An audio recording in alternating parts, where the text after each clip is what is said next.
Hey guys, let's go on to our next section here. It's the last learning target of Unit 8. We're going to talk about using the exponentials in kind of some application situations, in which we're going to focus on compound interest. So let's go ahead and get started. So this is learning target 8F. I can apply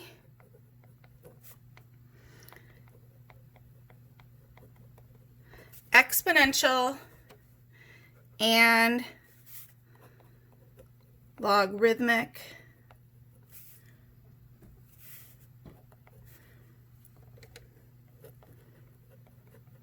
functions and analyze key features. Okay, so I don't have a big ideas assignment for this, but you are going to be tested on this. So I want to make sure that you understand the different equations for our compound interest. So we have two different equations for compound interest.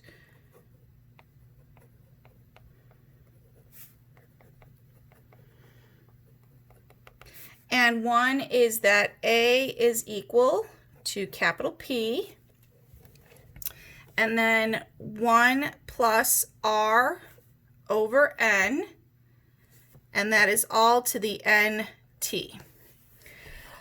All right, so let's take a look at what each of these things mean. So your A here that's your amount. So that would be an amount of money after a certain period of time. Your P is your principal, and that is how much you start with.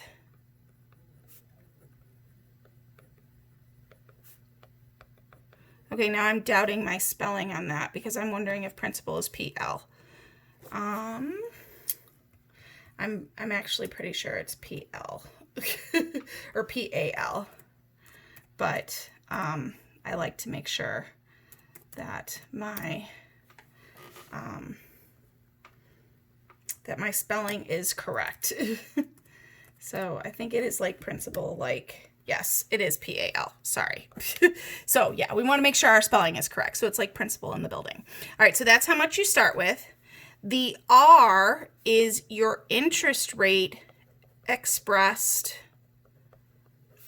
as a decimal.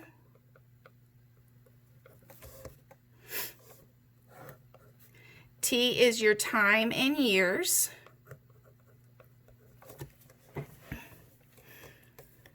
And then the last one is N, and that is the number of times it is compounded.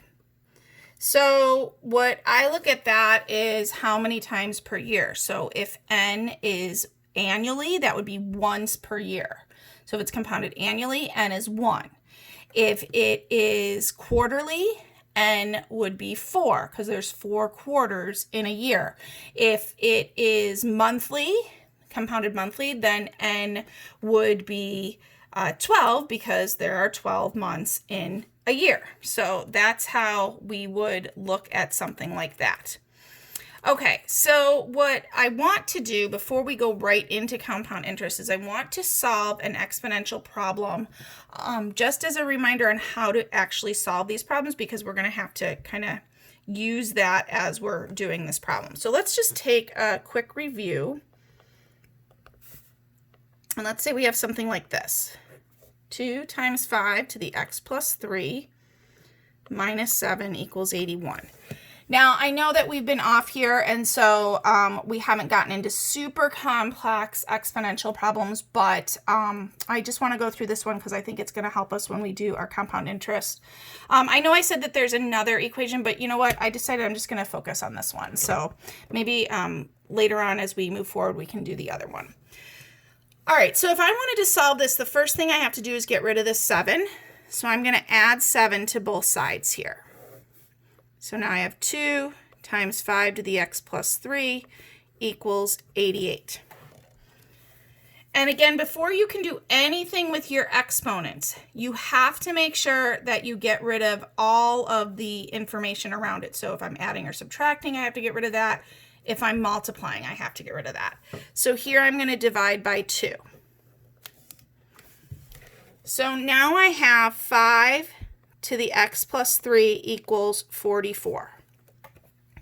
And there's nothing else going on here where I can divide by or add or subtract. So now is when I take a look at this and I'm going to say, well, I need to convert this to log in order to solve it. So if we remember, the base of the exponent becomes the base of the log.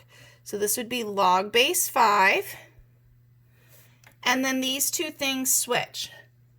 So log base 5 of 44 equals x plus 3. All right, now there's 2 different ways to do this. We can write this where we have an exact answer or an estimated answer. If we want to do an exact answer, that means no decimals here, and then estimated.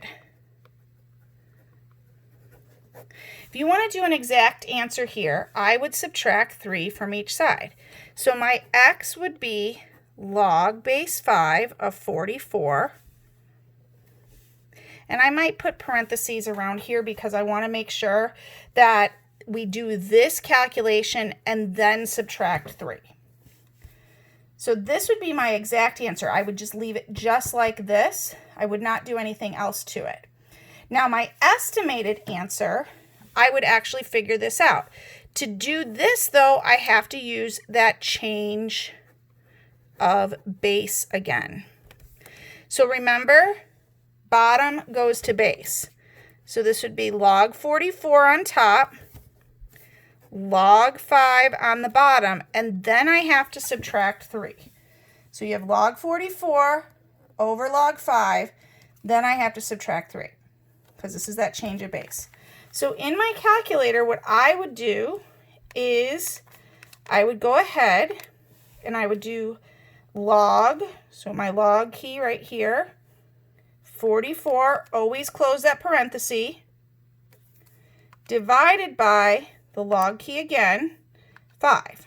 So I'm going to figure out what this is first, hit enter, and so that's 2.3512, so on.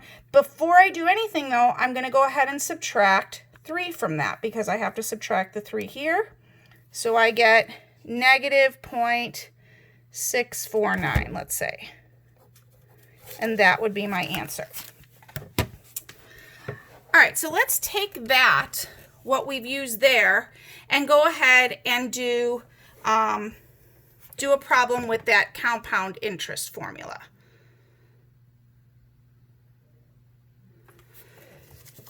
So I'm going to go ahead and rewrite that formula.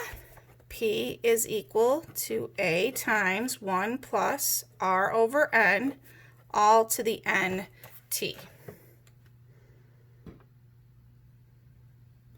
All right.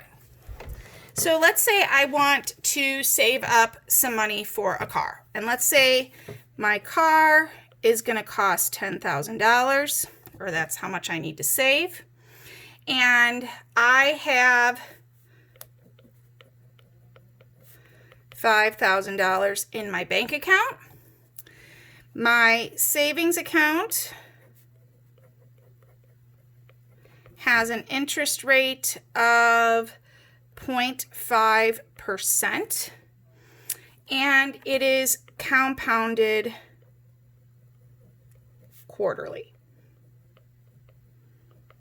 Okay, so I want to know how long is it going to take me to save up. If I have the money in the account and I get 0.5% interest rate compounded quarterly, how long is that going to take me to save up for the car? So let's talk about what each of our variables are. So the first thing I'm going to do is my P. That's how much money I'm sorry, I wrote this wrong. It's A equals P. Too many videos during our Corona apocalypse. Amount equals P. So my amount that I want is $10,000. So that's my A. So I'm going to have $10,000 here equals. My principal is what I'm putting in. I'm putting in that $5,000. Then I have 1 plus my rate. Now remember, I have to express this as a decimal. So 0.5, and then if that's 0.5%, so that's divided by 100, so I have 0.5. I have to move the decimal 2 places. So that's actually going to be 0.005 as I express that, because you're expressing that rate as a decimal over. Okay, here is, so I'm sorry, this is my P, this is my R, and then my N, if it's compounded quarterly, there are 4 quarters in a year, so I would put 4 there, and then 4 times T.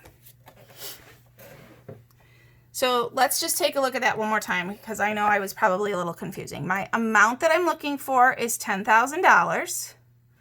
My principal, the amount that I start with, is $5,000. Then I have 1 plus my rate, 0.05%. So when I divide by 100 to get that into a decimal, I get 0.005. And quarterly is the 4, because there's 4 quarters. So now we're going to solve this problem.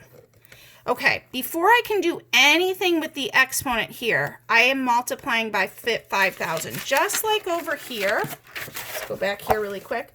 Just like over here when I had to divide by that 2, now I have to divide by the 5,000. So let's go ahead and do that. We'll divide by 5,000. That gets rid of that. And what I do to one side, I have to do to the other. So now 10,000 divided by 5,000 is just 2. And I have 1 plus 0.005 over 4 to the 4t. Now I want to go ahead and combine this together, because I think that'll make it a lot easier just to have one single number here. So there's a couple things you can do. You can put it in your calculator just as it is. So 1 plus 0.005 divided by 4. That would work there.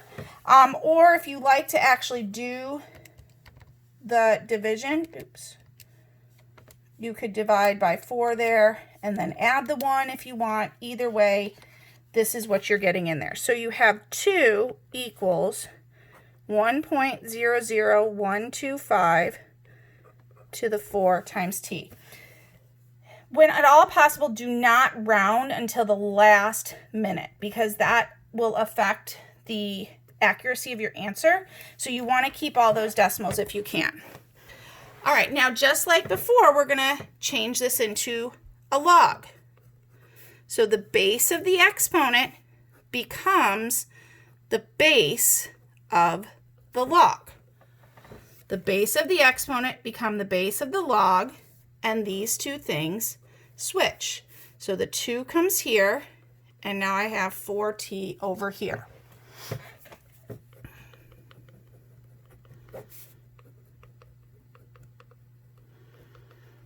All right, now here's the deal. In life, we actually like the estimated answers better, because it gives us an idea of, the number of years. But because we're doing this in math, I want to do both the exact answer and the estimated answer. If I were to solve for t here, I would have to divide by 4 to get t by itself. What you do to one side, do to the other. So my exact answer would be t equals log base 1.00125 of 2 over 4. But again, we don't talk like that. We don't say that's how many years we have. We actually have to do the math. So again, we're going to use that change of base. So remember, base goes to bottom. So the bottom is 1.00125. And then we have log 2 on the top. So this is just the top portion of this fraction, because then we have to divide by 4. Right here, we're dividing by 4.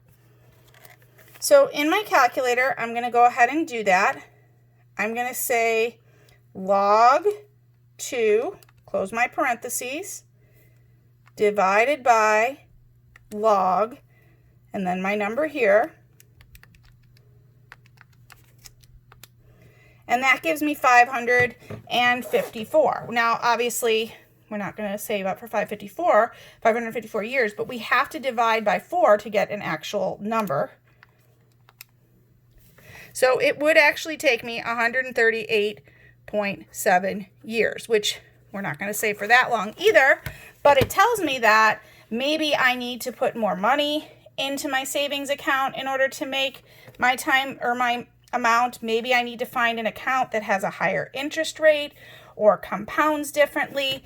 That gives me the idea that this is not going to work for me.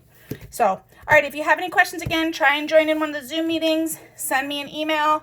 I'll be available for you. All right, bye-bye.